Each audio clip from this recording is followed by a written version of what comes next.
এটা দেখাচ্ছে হচ্ছে আমি কিভাবে লেস তৈরি করেছি জামাতে বা ওড়নার পাশে। এটা একটা ছোট্ট ওড়না, তো ওড়নার পাশে আমি লেস তৈরি করতেছি, সেইটা দেখাবো।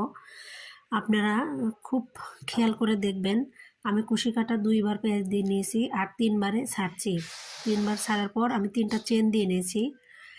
3টা চেন দেওয়ার পরে সেম ঘরে আমি হাফ ক্রোশে দিয়ে আটকে দিয়ে আবার 2 বার কুশি কাটা পেঁচ দিয়ে নিয়েছি। এইভাবে মোট 6 বার আমি একই ঘরে কাজ করব। আর এটা অনেক সুন্দর লাগবে, আপনি নিজে করে দেখেন, জামাতে ওড়নাতে খুবই সুন্দর লাগে দেখতে। আর অনেক সোজা, অনেক সহজ। আমি যেভাবে দেখিয়েছি আপনারা একবার দেখলেই পারবেন। 3টা চেন দিয়ে সেম ঘরে হাফ ক্রোশে দিয়ে আটকিয়ে দেবেন, আবার 2 বার কুশি কাটা আবার 2 বার পেঁচ দিয়ে নেবেন, নিয়ে সেম ঘরে আমি দিয়েছি 6 বার এক ঘরে। কারো যদি 8 বার দিতে হয় বা 10 বার দিতে হয় বা তার থেকে কম দিতে হয়, তো দিয়ে সেভাবে আপনারা পুরো কাজটি করবেন। অনেক সুন্দর একটা কাজ, কুশি কাটার কাজ। 3 পিসে দিতে পারবেন, ওড়নার পাশে দিতে পারবেন, বাচ্চাদের জামায় দিতে পারবেন, অনেক সুন্দর একটা কাজ। তো এইভাবেই পুরো কাজ করতে হবে।